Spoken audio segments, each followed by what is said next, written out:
Hi friends, welcome to our channel. Latest ఎపిసోడ్లో ఏం జరగబోతుందో ముందుగానే తెలుసుకుందాం. ఫ్రెండ్స్, డైలీ సీరియల్ నోటిఫికేషన్ కోసం ఛానల్ని సబ్స్క్రైబ్ చేసుకోండి ఫ్రెండ్స్. అండ్ పక్కనే ఉన్న బెల్ ఐకాన్ని క్లిక్ చేసి ఆల్ ఆప్షన్ని సెలెక్ట్ చేసిండి.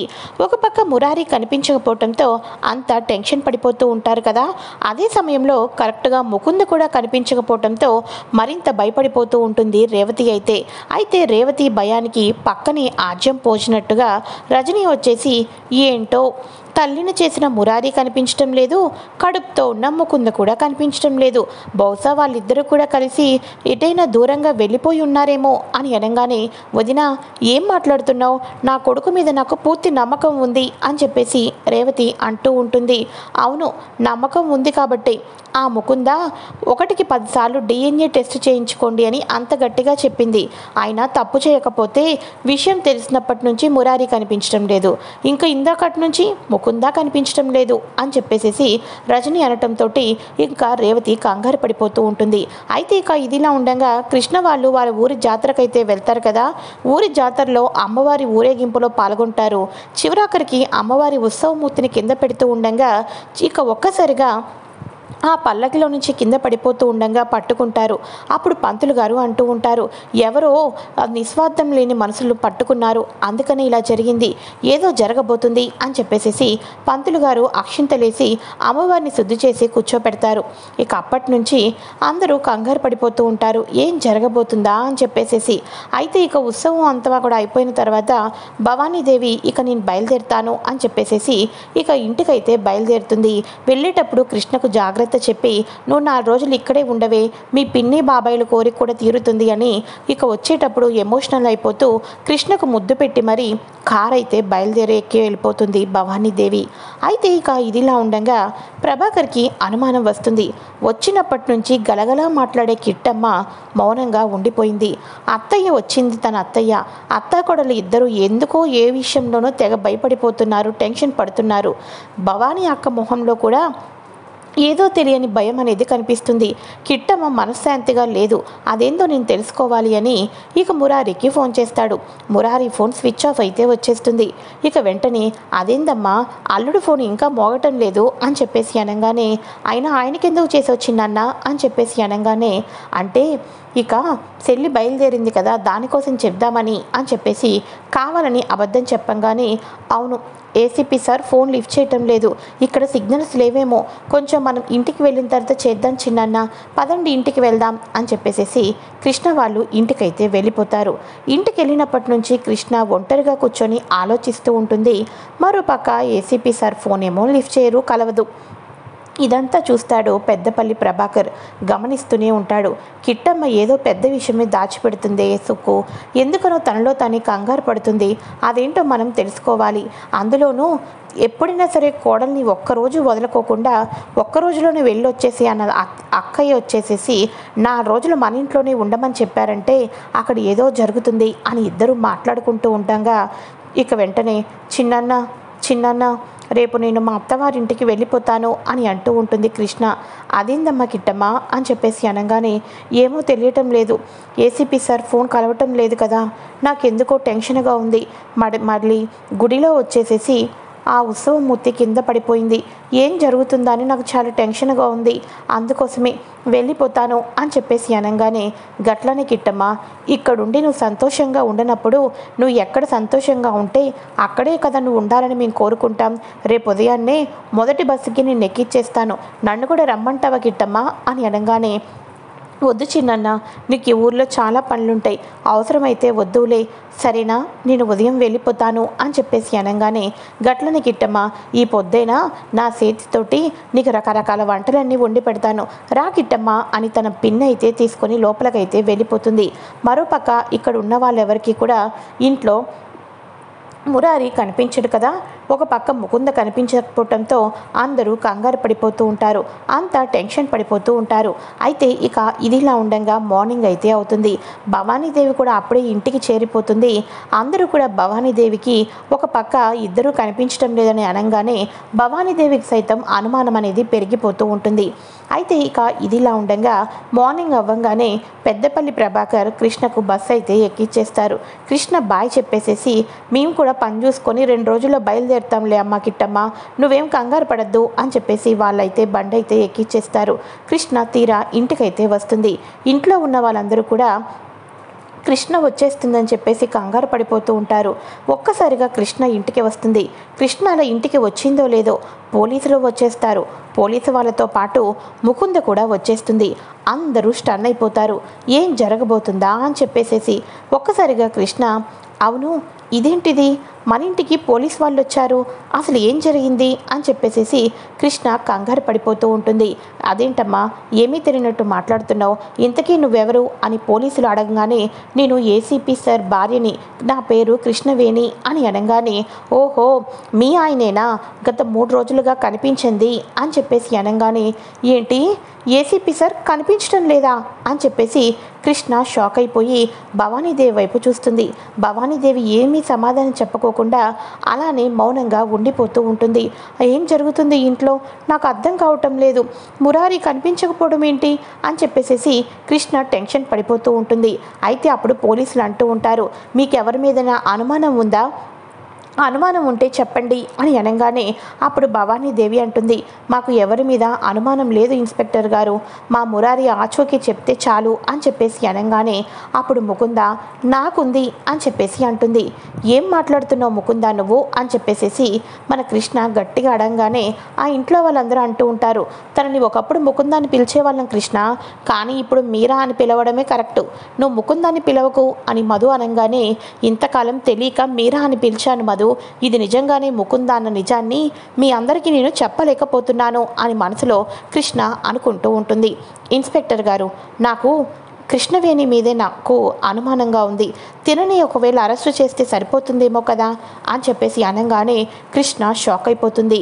ఇంట్లో ఉన్న వాళ్ళందరూ కూడా మీరా ఏం మాట్లాడుతున్నావు నీకేనా అర్థమవుతుందా, భర్త కనిపించడం లేదని విలవిలలాడిపోయి తన పుట్టింటి నుంచి ఏమీ తెలియకోకుండా వచ్చిన అమ్మాయిని పట్టుకొని మురారికి కనిపించకపోవటానికి తనే కారణమని నువ్వు అసలు ఎలా చెప్తావు, అయినా ఎవరైనా సరే భర్తను కనబడుకోకుండా దాచిపెడతారా అని చెప్పేసేసి అందరూ కూడా అంటూ ఉంటే ఏమో తెలీదు, ఎందుకంటే ఇప్పుడు నేను తల్లిని కదా, మరొకసారి ఇక తండ్రి ఎవరు అన్న విషయం మీ అందరికీ తెలిసిందే, కృష్ణకి ఈ విషయాలన్నీ ముందుగా తెలిసే, ఇక బిడ్డ తండ్రిని కోపంతో దూరం చేసిందేమో ఎవరికి తెలుసు అని చెప్పేసి అనగానే అప్పుడు భవానీదేవి అంటుంది, ఇన్స్పెక్టర్ గారు ఇంట్లో ఎవరి మీద అనుమానాలు లేవు, మీకు తెలిస్తే మాకు కూడా ఇన్ఫర్మేషన్ ఇవ్వండి, మీరు బయలుదేరండి అని చెప్పేసి అనగానే అలాగేనమ్మా సరే అయితే అని చెప్పేసేసి పోలీస్ ఇన్స్పెక్టర్లు అక్కడి నుంచి వెళ్ళిపోతారు. ఇక వెంటనే అందరూ కూడా ముకుందని ఏం మాట్లాడుతున్నావు ముకుందా నువ్వు అని చెప్పేసి అనగానే అవును నేను కడుపుతో ఉన్నాను, నా కడుపులో పెరుగుతున్న బిడ్డకు తండ్రి మురారి, ఇక మురారికి నా కడుపులో పెరుగుతున్న బిడ్డకు తండ్రి అయినప్పుడు కృష్ణకు నచ్చదు కదా, అందుకని కృష్ణ దూరం చేసిందేమో అని చెప్పేసేసి ముకుంద కృష్ణ మీద నిందలు వేస్తూ ఉంటుంది. ఒక్కసారిగా అసలు సరోగసి అన్న మాట చెప్పకోకుండా మురారి తప్పు చేశాడు, మురారి మూలాన్ని నేను తల్లిని అయ్యాను అన్న ముకుంద మాటలు విని కృష్ణకు నోట మాట రాదు, ఏం చేయాలో అస్సలు అర్థం కాదు. ఈ రకంగా కృష్ణ ఒక్కసారిగా మళ్ళీ సొమ్మసిల్లి కుప్పకూలి పడిపోతుంది. ఇక వెంటనే అందరూ కూడా కృష్ణ కృష్ణ లే కృష్ణ అని చెప్పేసేసి ముఖం మీద నీళ్లు కొట్టి కృష్ణకు వాటర్ ఇచ్చి ఫస్ట్ నువ్వు కూల్గా ఉండు, పీస్ఫుల్గా ఉండు, రెస్ట్లో ఉండు అని చెప్పేసి అందరూ కృష్ణను వేరే రూమ్కి వచ్చి కూర్చోపెడతారు. ఒక్కసారిగా ఇంట్లో ఉన్న పరిస్థితులన్నీ తలుచుకొని కృష్ణ టెన్షన్ పడిపోతూ ఉంటుంది. ఏసీపీ సార్ ఏమైపోయారు, ఏసీపీ సార్ ఎక్కడికి వెళ్ళిపోయారు, ఈ ముకుంద వచ్చేసేసి పచ్చి అబద్ధాలు చెప్తుంది, మిమ్మల్ని సొంతం చేసుకోవటం కోసం ఏవేవో ప్లాన్లు వేస్తుంది, నాకు చాలా టెన్షన్గా ఉంది ఏసీపీ సార్ మీరు ఎక్కడ ఉన్నారా అన్నది అని చెప్పేసేసి కృష్ణ భయపడిపోతూ కంగారు పడిపోతూ ఉంటుంది. అయితే ఇక ఇదిలా ఉండగా ముకుంద వాళ్ళ అన్నయ్య దేవ్ ఉంటాడు కదా, జైలుకి వెళ్ళాడు. అతను జైలు నుంచి బయటకు వచ్చి మురారిని వచ్చేసేసి కిడ్నాప్ అయితే చేసేస్తాడు. మురారిని కిడ్నాప్ చేసి తాళ్ళు చెరతో కట్టేస్తూ ఉంటాడు. అయితే ఒక్కసారిగా ముకుంద దగ్గర నుంచి దేవ్కి ఫోన్ వస్తుంది. చెప్పు ముకుంద అని అనగానే, మురారి సేఫ్గానే ఉన్నాడా అని చెప్పేసి అనగానే, సేఫ్గానే ఉన్నాడు, కానీ కాళ్ళు చేతులు కట్టేయాలి కదా అని అంటూ ఉంటే, అబ్బా మరీ గట్టిగా కట్టద్దు, ఎందుకంటే నా ప్రాణమని నీకు తెలుసు కదరా అన్నయ్య, అందులోనూ కూడా మురారికి ఫుడ్ పెట్టు, నీరసం అస్సలు అయిపోకూడదు అని చెప్పేసి అనగానే, నువ్వు చెప్పినట్టు చేస్తే ఆ మురారి జీవితంలో నిన్ను పెళ్లి చేసుకోవటానికి కొంచెం కూడా ఒప్పుకోడు, ముందుకు రాడు. నా స్టైల్లో నేను ఇస్తానులే, దెబ్బకు నిన్ను తీసుకొని వస్తే రేపు ఉదయాన్నే నీ మెడలో 3 ముళ్ళు కట్టేస్తాడు, నిన్ను భార్యని చేసుకుంటాడు, కన్నా బుజ్జి అంటే పనులు అవ్వమ్ముకుందా అని అనగానే, ఏమోరా, కానీ మురారిని మాత్రం హర్ట్ చేయొద్దు, మురారిని ఏమాత్రం ఇబ్బంది పెట్టద్దు అని చెప్పేసి అనగానే, అవన్నీ నేను చూసుకుంటానులే అని చెప్పేసి ముకుంద ఫోన్ని కట్ చేసేస్తాడు. అప్పుడు దేవ్ అంటూ ఉంటాడు, చూడు మురారి, నీ ఇంట్లో ఉన్నది మీరా అనుకొని సరోగసికి ముందుకు వెళ్ళావు, కానీ తను మీరా కాదు, నా చెల్లెలు ముకుంద. నా చెల్లెలు చచ్చిపోతుందా? అసలు అదంత పిరికిది అనుకుంటున్నావా? నిన్ను సాధించటం కోసం, నీ ప్రేమను గెలుచుకోవటం కోసం ముకుందలా చచ్చి మీరాలాగా మొహాన్ని మార్చుకొని మళ్ళీ నీ జీవితంలోకే అడుగుపెట్టింది. కానీ ఈసారి నా చెల్లెలు చాలా తెలివితోటి ఆలోచించింది కాబట్టే ఇప్పుడు తన కడుపులో నీ బిడ్డ పెరుగుతుంది అని చెప్పేసి అనగానే, నా బిడ్డ కాదు, కృష్ణ నాకు పుట్టబోయే బిడ్డ అని అనగానే, ఇంకా ఇంకా ఇంకా అంత పిచ్చోళ్ళలాగా ఎలా నమ్ముతున్నారు? నా చెల్లెలంటేనే కుట్రలకు కేర్ ఆఫ్ అడ్రస్. అటువంటి ముకుంద కడుపులో కృష్ణ బిడ్డను మొయ్యటానికి నా చెల్లెలు నీ కంటికి ఏమైనా పిచ్చిదానిలా కనిపిస్తుందా? పెళ్ళి కాకున్నట్టు అందరి ముందు ఉన్న ముకుంద గర్భాన్ని తన దీంట్లోకి ఎందుకు ప్రవేశపెట్టుకుంటుంది? పిచ్చోడా, తన కడుపులో పెరుగుతున్న బిడ్డకు తల్లి ముకుంద అయితే తండ్రివి నువ్వు. కృష్ణకి ఆ పుట్టబోయే బిడ్డకి ఎటువంటి సంబంధమో, ఎటువంటి DNA మిక్స్ కాలేదు. కృష్ణ DNAనంతటినీ పక్కన పెట్టించింది. కాబట్టి పుట్టబోయే బిడ్డకి లీగల్గా నువ్వే తండ్రివి అవుతావు. నువ్వు ముకుంద మెడలో పాలి కట్టినా కట్టకపోయినా బిడ్డకు తల్లిదండ్రులు ఇద్దరు కూడా మీరే అవుతారు. నీ ఫ్యూచర్ని ముందుగా ఆలోచించుకొని ముకుంద కోర్టు కేసులని అక్కడికని ఇక్కడికని వెళ్ళి తిరక్కోకముందే ముకుందను చక్కగా సైలెంట్గా 3 ముళ్ళు వేసేసావనుకో, పుట్టబోయే బిడ్డకు తండ్రి నువ్వు, తల్లి ముకుంద అని పరిచయం చేసుకోవచ్చు. కాదు కూడదని అనుకున్నావే అనుకో, ఇంకా ఇంకా ఇంకా ఇంకా నా చెల్లెల్లో విశ్వరూపాన్ని అంతటినీ బయటపెట్టిందనుకో, చూస్తూ ఉండటం చాలా కష్టం. కాబట్టి నీకు నేను ఎటువంటి 3rd డిగ్రీ ఇవ్వటం లేదు. నువ్వు నా చెల్లెల మెడలో 3 ముళ్ళు కడతానని ఒప్పుకో, నా చెల్లెల్ని ఇక్కడికి తెప్పిస్తాను, ఇక మీ ఇద్దరికి నా చేతుల మీద పెళ్లి జరిపిస్తాను అని అనగానే, షటప్, అది చచ్చినా జరగదు. ఈ జన్మకే కాదు, ఏ జన్మలోనూ కూడా ముకుంద నాకు భార్య కాలేదు, కాదు కూడా. నేను ప్రేమించినది, మనస్ఫూర్తిగా పెళ్లి చేసుకున్నది కేవలం నా భార్య కృష్ణని. కృష్ణకు నేను కలలో కూడా అన్యాయం చెయ్యను. కేవలం కృష్ణ మాత్రమే నా భార్య అని చెప్పేసి మురారి గట్టిగా దేవ్తో అయితే చెప్తూ ఉంటాడు. అప్పుడు దేవ్ అంటూ ఉంటాడు, ఓహో, నీ భార్య నీ ప్రాణమా? ఇప్పటిదాకా నిన్ను ఎన్నో అడుగుతుంటుంటే పెళ్ళికి ఒప్పుకోవటం లేదు, ఎక్కడ స్విచ్ ఉందా అనుకుంటున్నాను. నీ పెళ్ళం దగ్గర ఉంది స్విచ్, నాకు బాగా తెలుసులే. అంటే కృష్ణ ప్రాణాన్ని తీసేస్తున్నా, కృష్ణను చంపేసినా నువ్వు ముకుంద మెడలో తాళి కట్టవా చెప్పు అని అనగానే, ఒరే దేవ్, ఏం మాట్లాడుతున్నావురా?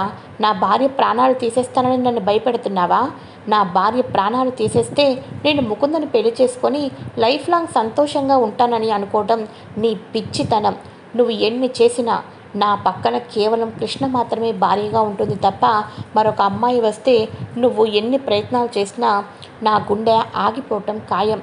నేను కూడా చచ్చిపోతాను కృష్ణ లేకపోతే, అంతే తప్ప కృష్ణ కోసం నేను మరో తప్పుడు చెయ్యను అని అనగానే, సర్లే, నీకు ఈ డోస్ సరిపోలేదని నాకు బాగా అర్థమైంది, కానీ ఇంకా డోస్ని పెంచుతూనే ఉంటాను అని చెప్పేసి రేపుడు ఉదయానికల్లా నేను 9ంటికి ముహూర్తం పెట్టాను.